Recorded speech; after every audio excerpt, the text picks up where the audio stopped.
Dear students, एक बार पुनः आप सभी का हिंदी की इस कक्षा में स्वागत है। बच्चों, हिंदी की पिछली कक्षा में हमने कृष्णा शोभती के संक्षिप्त जीवन परिचय के विषय में, उनके साहित्यिक परिचय के विषय में, उन्हें प्राप्त पुरस्कारों के विषय में जानकारी प्राप्त की थी। हिंदी की आज इस कक्षा में हम उनके द्वारा लिखित पाठ मियां नसीरुद्दीन के केंद्रीय भाव और इस पाठ के सारांश का अध्ययन करेंगे। बच्चों, प्रस्तुत शब्द चित्र लेखिका कृष्णा शोभती द्वारा रचित हम हसमत से लिया गया है। यहाँ लेखिका ने खानदानी नानबाई मियां नसीरुद्दीन के व्यवहार के विषय में, उनकी रुचियों के विषय में और उनके व्यक्तित्व का शब्द चित्र प्रत्यक्ष रूप से प्रस्तुत किया है। मियां नसीरुद्दीन ने मसीहों की भांति अपनी रोटी बनाने की कला का बखान किया है। उसे यह कौशल अपने पूर्वजों से विरासत के रूप में प्राप्त हुआ है। वह कई तरह की रोटियां बनाने में माहिर है।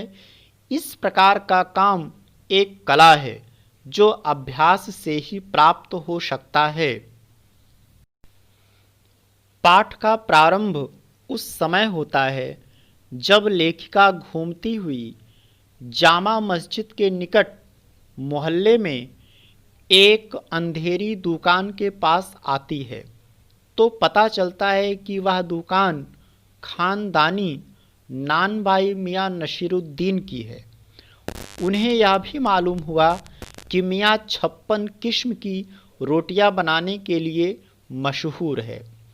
आगे लेखिका बताती है कि जैसे वह अंदर झांक कर देखती हैं तो उन्हें ऐसा लगता है कि मियां चारपाई पर बैठकर बीड़ी की मज़े ले रहे हैं।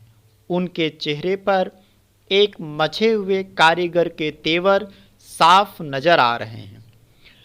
आरंभ में तो मियां उन्हें ग्राहक समझ लेते हैं, पर उनके सवाल पूछने पर उन्हें ज्ञात हो जाता है कि वो पत्रकार हैं।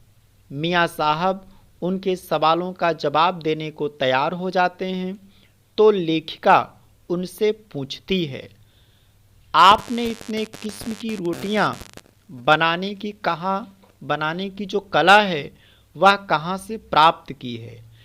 जवाब में मियां उत्तर देते हैं, और कहाँ से सीखेंगे, या तो हमारा खानदानी पेशा ठहरा। जो भी इल्म सीखी अपने पिता से सीखी। ये सारे हमारे बाप दादाओं का हुनर है। लेखिका के सवाल पर मियां अपने बाप और दादा का नाम बताते हैं जिससे वे मशहूर हुआ करते थे।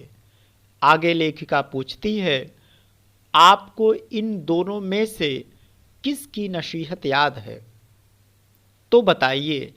मियां साहब समझाते हुए कहते हैं और उनसे ही सवाल करने लग जाया करते हैं, पर उनके सवाल तो लेखिका के समझ से ही परे होते हैं। फिर मियां साहब उन्हें अपने लफ्ज़ों में उदाहरण देते हुए समझाने लगते हैं। लेखिका फिर सवाल करती है, यहाँ और भी नानबाई हैं तो मियां जवाब देते हैं कि बहुत हैं, पर कोई खानदानी नहीं है।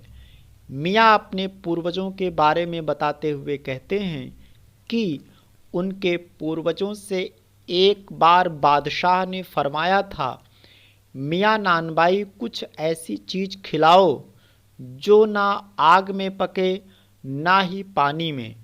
लेखिका उत्सुक होकर पूछती है, क्या बनी उनसे ऐसी चीज़। मियां बोलते हैं, क्यों ना बनती साहिब, बनी भी। बादशाह सलामत ने खूब खाही और खूब सराही भी। लेखिका फिर उनसे पूछती है कि किस बादशाह के यहाँ आपके पूर्वज काम करते थे तो मियां गोलमोल जवाब दे देते हैं। लेखिका उनसे उनके बच्चों के बारे में पूछना चाहती है, पर मियाँ के चेहरे के भाव देखकर उन्होंने इस बात को ना छेड़ना ही उचित समझा। बातों बातों में यह मालूम हुआ कि मियाँ अपने शागिर्दों का बहुत सम्मान करते थे और उन्हें समय पर वेतन दिया करते थे। मियाँ को इस मजमून में अब कोई दिलचस्पी बाकी ना रही।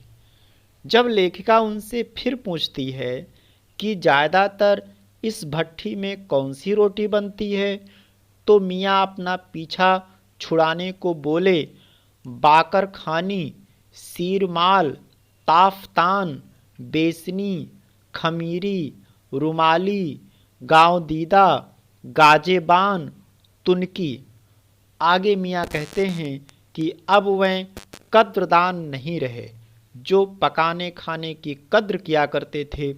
लेखिका मियाँ नसीरुद्दीन के रोटी बनाने की कला और अपना पेशे के प्रति समर्पण देखकर बहुत प्रभावित होती है।